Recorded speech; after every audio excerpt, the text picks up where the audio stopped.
into it, but if you're interested in someone like Gerard, that is the place to go.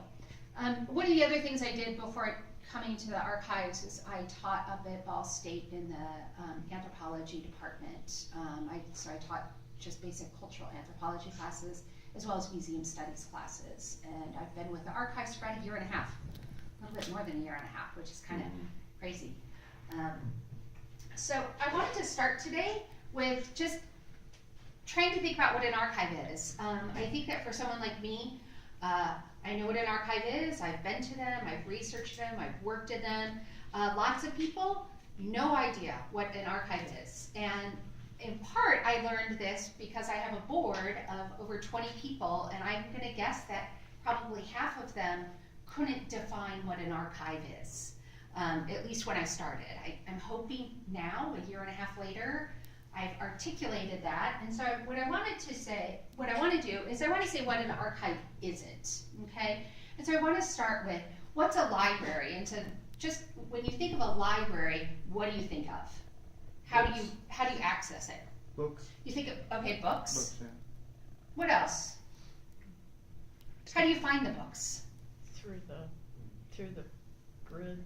Through the card catalog, Yeah. or through the online catalog, yeah. So you find the book in the card catalog, and then what do?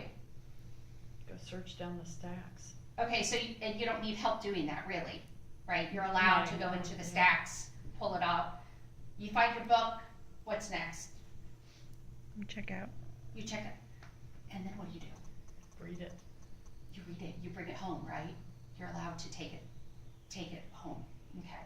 So a couple of things.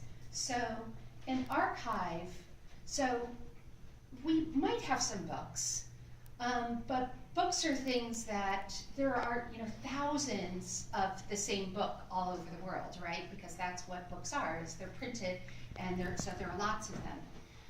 For an archive, a lot of materials are unique.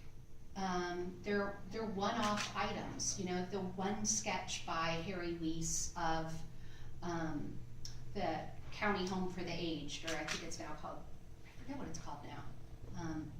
So we have unique items, and then we also think about collections, and so we might have things that are not unique, but it's how a person put them all together into a body that makes it unique.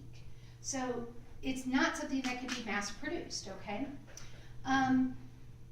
In an ideal world, an archive is accessible for that card catalog piece. That you can do some research online and you can find what you're looking for. But I can tell you that I never let anyone come in and take anything off a shelf or out of a drawer.